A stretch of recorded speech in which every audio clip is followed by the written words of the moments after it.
Yeah, I don't watch new movies anymore. And it's not because women have become uptight in movies and they were more fun back then, because they were.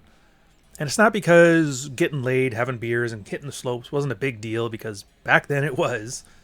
And it's not because nudity can't be funny, fun, or, not some crazy erotic cash grab from the hub, but it wasn't. A few films are perfect. There was Men at Work, there was Summer School, there was National Lampoon's Last Resort, The Brave Little Toaster. Even fewer films were given probably nothing to make and returned something like $18,000 at the box office. Set the stage. It was 1991.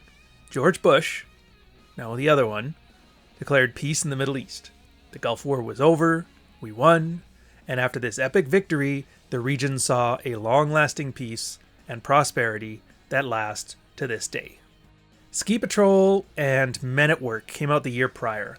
The comedic genius of Charlie Sheen and Emilio Estevez, and the comedic timing of George Lopez and Paul Feig, apparently. Good things come in threes. This was the third. This is screwball comedy. So then, 1991, Ski School came out. And it wasn't the first screwball comedy. I do believe that award goes to Porky's in the 70s.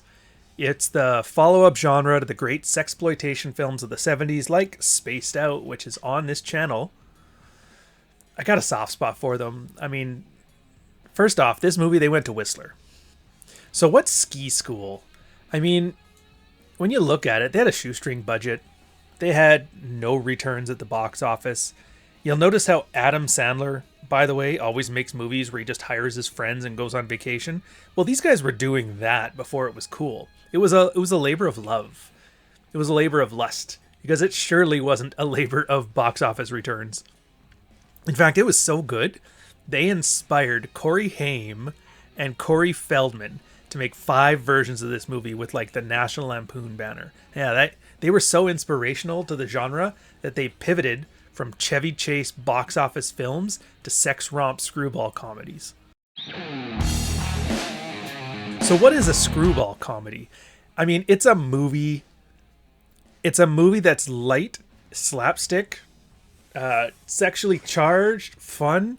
It's meant to be on VHS. It's meant to be on Saturday night on TV when you're staying in. And you're just meant to enjoy it. You're meant to have fun. Get drunk, play it at a party, watch it with your buddies. You don't take it too seriously. It's the lightest of stories. It's the Bud Light of entertainment.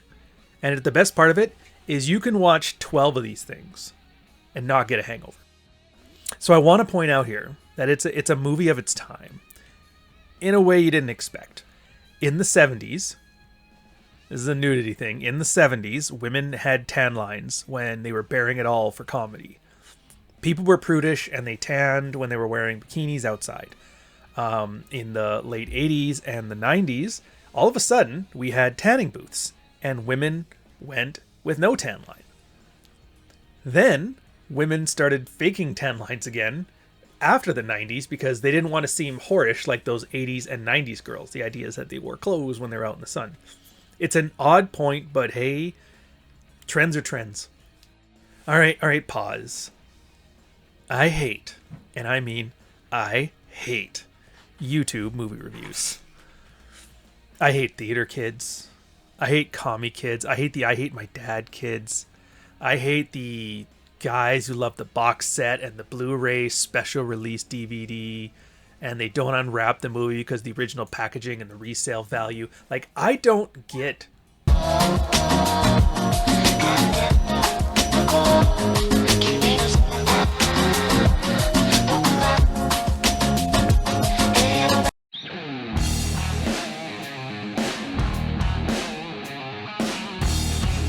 Do you like gratuitous nudity for no reason other than it's awesome? How about gratuitous nudity for no reason other than it's awesome? What about watching a movie with gratuitous nudity for no reason other than it's awesome? Where everyone is good at what they do, where skiing was the coolest thing in the world, I'm just gonna run upstairs and change. And the nerds got laid while the jocks didn't. Well, I have the movies for you. Stories, parties, beer perfectly told.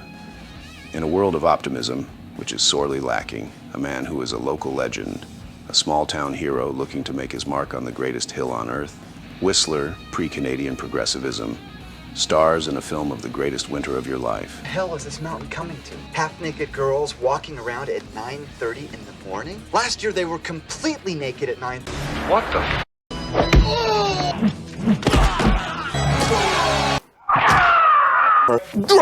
Boom! It's nerds versus jocks. It's a buddy cop movie, minus the cops.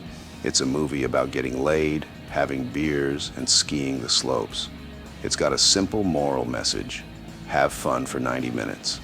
From the mind of a tight crew of friends who've been and made such classics as Summer School, Men at Work, comes Ski School, the most awesome genre of film you didn't know you loved. It's tits, it's beer, it's slopes. If you can't bring the mountain to the party, you bring the party to the mountain. It's Ski School, 1991. Check this out.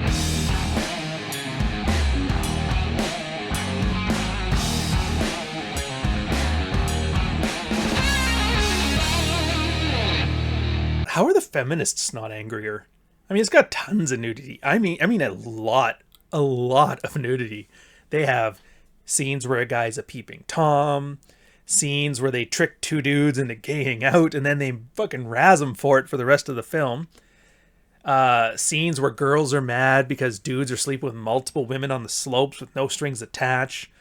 And both the bad guys and the good guys call each other Bunch of slack-jawed faggots. either as friendly banter or as angry mockery. It's just such a versatile term that we just don't use anymore. I wonder why.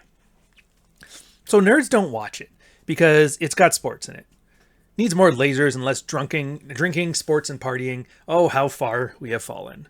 I mean, and I think the one thing on YouTube is there's a girlfriend-boyfriend combo of people who watched it, and they had a nice heartfelt review of it. I can't be mad at them. So, anyways, we did it, boys. I found the one video out of these 51 or so, however many videos are on this channel.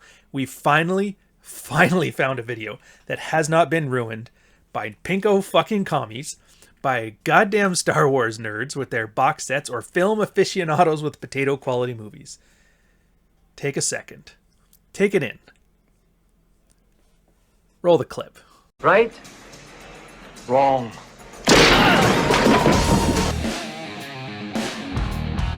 There's a bunch of characters. There's really only a few that matter. There's Dean Cameron as Dave. Patrick, if I'm going to pronounce this right, Labiorto as Ed.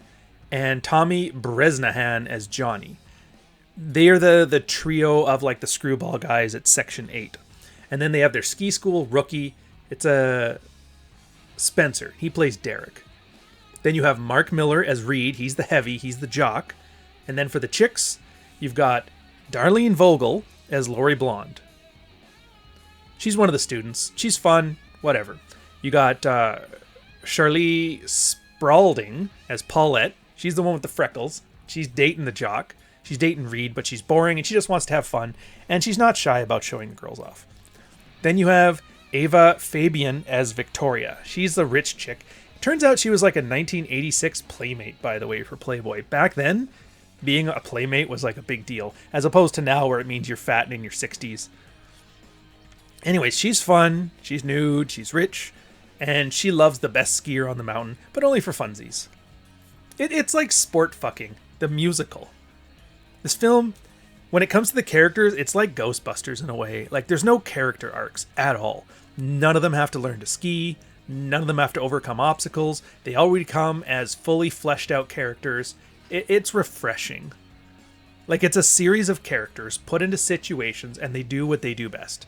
The interest comes from not watching the characters overcome obstacles, but of just seeing what antics they'll get into next. And I'll give you a hint.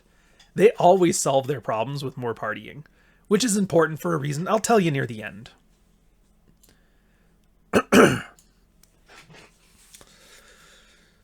So there's setups and there's payoffs. There's actually only one setup and one payoff, and you probably didn't notice it after your first watch, maybe your second or even your fourth. It's the one thing that lets this movie stand out, and it's actually kind of the part that I like the best about it. Well, other than the nudity. Anyways, remember the good, the bad, and the ugly? The shootout at the very end of that movie? Clint Eastwood is looking so calm. Meanwhile, Angel Eyes and Tuco are getting all tense. And if you guys don't know, it's a three-way shootout. Anyways, the reason that Eastwood's character, Blondie, looks so calm in that one is because he rigged the game. He took all the bullets out of Tuco's gun. So when he's firing, he knows he just has to kill Angel Eyes. And and Angel Eyes has to worry about the both of them, so he knows he's going to win. He rigged the favor of the game, so he knew he would win. And then you just kind of get through it, and you realize that tension was for us, it wasn't for them. And it's the same thing here. Like, Dave knew the hill was for sale. He knew the skiing competition wasn't important. And everybody else is tense and they're stressed and they're worried about losing the mountain, or they're worried about making it look good for the buyers. It turns out he rigged the game in his favor from the very start, so he knew he was going to win. It's actually, and if you don't believe me, it's literally the first line in the film. He tells you flat out that he knows exactly what's going to happen. And you just kind of gloss over it, and then you realize at the end, oh. I've already put into motion an elaborate plan. A series of events diabolically designed to rid this mountain of you and your satanic presence forever. But they never really outright tell you. At first it sounds like he's just a cock guy making a thing. He seems overly confident. He's never stressed, even when they're threatening them with banning their section, kicking them off the hill, whatever. He had this in the bag from the first third of the movie, and the rest is just letting things play out, letting them have fun, and letting everybody else think that the stakes were super high. It's an interesting payoff in the end, by the way, when he shows up to celebrate at Party Mountain. And he gives the little fourth wall to the camera, and he lets you know, told you, got this. Welcome to my kingdom.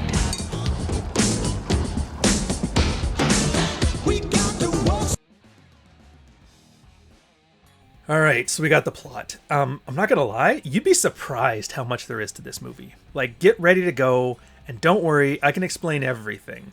But it's still worthwhile to watch, because it's like, I don't spoil it, and, well, you know, because it's awesome. So it starts off, rock music and skiing. Sets the tone, it continues off with some partying, and then some nudity under black lights, and more skiing and more rock music. You have your perfect tone set there. Just relax, enjoy it. Then you meet the three main characters. You meet Reed, Dave, and Paulette. Paulette likes Johnny, the nerdy one. Reed hates Dave, and Dave spoils the plot for you. Then Derek shows up, the new ski boy. He's beautiful, he's got dreamy eyes, he's from Montana. He gets eye-fucked by Victoria, and he bumps into Lori while they fall in love at first sight. He then tries to register with the rich guys, the jocks, Section 1, but Reed laughs because he doesn't have a pedigree, he's from the flyover states. So they send him to Section 8 to live with the losers.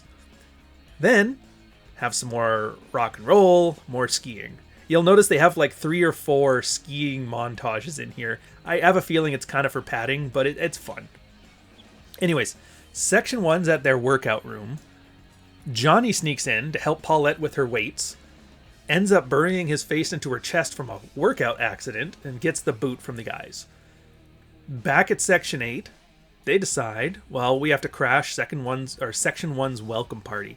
It's so boring. Their plan is to spruce things up. Johnny accidentally spills a drink on Paulette so she can go get changed. He pervs out and peeping toms her, and you're always like, does she know or does she not know? Which, they save that for later. But to spoil it for you, she knows, she just doesn't care. Hey, flirting was just more fun in the 90s. Anyways, Ed rewires the audio-video system to have rock music play and the lights going off so people can have more fun. Dave ends up just mingling with the crowd outside. Derek wants to hit on Lori, but there's 2 slimy dudes from Section 1 that are creeping her out, so she ends up just walking over, asking him to save her, and then they sneak off to go fool around in one of the rooms. Reed, on the other hand, is pissed off because they ruined his party by making it too fun. It's true. So they kick out all 3 of the guys, Dave, Ed, and Johnny. They step on Ed's tapes, and they call him a fag. So Dave decides we need to get some revenge. They sneak into Lori and Dave's room before they get naked, and they use Lori to help her bait those two creepy guys from Section 1 into going into a hotel room together naked while they film it. And in a hilarious scene, Reed shows off his ski performance tapes for the potential buyers for the hill, but it's interrupted when Ed sneaks in and shows off the two guys in the accidental gay scene. Pure peak comedy. Then Lori and Derek end up fooling around, no strings attached. The owner of the school, he ends up yelling at Reed. He's trying to sell the hill to a rich client, and he wants Reed to help get Dave booted because that's going to ruin the price. So he has to set him up, do it by the rules. Then another ski montage, more rock music. Awesome. After all this happens, though, Dave decides, I'm just going to screw with everybody, and he starts doing subliminal messaging to get the guys to ski better. And while he's at it, he also gives a subliminal message to Ed while he's sleeping to never want to have sex again. The next day, they end up in a hot tub and a sauna with half-naked chicks, and the joke is that Ed doesn't want to sleep with any of them. Peak comedy. Add yourself another ski montage and another rock song. Dave, or was it Johnny? No, it's Dave. Yeah, Dave ends up flirting with Paulette again when they're at the lodge. Meanwhile, Reed calls him a homo. And Ed hands out a bunch of snowballs so they can have a snowball fight. Derek gets hit on by the rich girl, Victoria, in front of Lori. She gives him her rune number, while Lori gets mad. Even though she said there was no strings attached, she still kind of has feelings for him. Then, for no reason at all, Paulette decides to go topless in the hot tub, and Johnny, again, pervs out, goes peeping Tom. She lets you in on the joke by showing she sees him, and she thinks it's funny. So as they carry on, they do a party after all this, because why wouldn't they? They crash Section 1's workout area, completely trash the place so that they cannot get their workout in before the ski competition in the morning. Now, they get to the hill, have some more ski competition montages, more rock music. The jocks end up sabotaging the gear from Section 8, and Section 8 falls down into last place. Having said that, how did they sneak a damn grappling hook onto the ski hill and not get booted for that? I mean, whatever, it's a movie, plausible deniability. That night, Victoria has a party while Dave and Lori, or Derek and Lori, are trying to sort things out. She invites all of them there. Dave decides to help Derek out with his Lori problem by doing another subliminal thing while she's sleeping in her room so that she falls back in love with him. Peak comedy. Next morning, the dean brings him into the office, gives him a disciplinary hearing for trashing the gym from before. They're out of the contest. Dave's not worried, though. Everybody else is freaking out. They end up coming up with a master plan. If you can't bring the mountain to the party, you bring the party to the mountain. So they're going to have a party on the hill and get the crowd to love them so much that they get reinstated in the competition. So the jocks end up sabotaging them again once they're back in. It doesn't work. But they end up sabotaging the jocks instead, pouring like cement onto the ice so they all fall over, showing off naked chicks to distract them while they're doing it. It's pretty funny. Anyways, by the end, Dave and Reed decide to end this one-on-one, a final run on the mountain. The loser has to leave. They do the big bowl. So Dave nominates Derek, who he's like, oh yeah, it's our best skier. And he tells him, there's a certain point on the hill where you have to go left or right. He says, go left because on the right is this giant cliff face. Nobody's ever landed it before. You'll lose if you do it.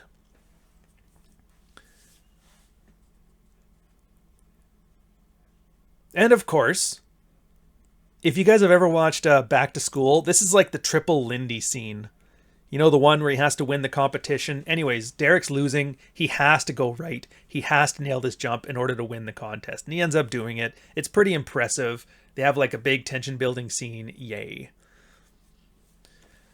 So now, they kicked Reed out of the ski hill. And the dean of the school tells Dave it's not over yet. But Dave just laughs at him. And then you find out why. This whole time, Victoria, the rich chick, the one sleeping with Derek, she bought the hill anyway. And she was talking to Dave before, she wants to turn it into Party Mountain. Then, They're sitting there in the hot tub, he and Victoria, and he looks up at the camera and winks, letting you know, see, I had it under control the whole time. And scene. Yeah, so we had a brief period in the 90s. We didn't know how good we had it back then. We had some of the greatest screwball comedies in history. And we were in the middle of it. One of the best times to have this stuff. You had Police Academy, you had Men at Work, you had boobs, you had fun, you had beer, you had bros. Skiing was cool. And even if most people don't talk about it enough, we just had it so good. We didn't even know it at the time. And it set the standard for the next 20 years. All the way up to like the 2000s with Old School. I don't know what they do now, but they definitely don't have nudity for fun. Unless it's dicks. Which, I mean, dicks aren't funny. Turns out there was an entire decade of movies that used gratuitous nudity for no reason other than it's awesome. Comedy, sports, beer. It was great. And I don't know, man. I just love it. There's no way you can't love it.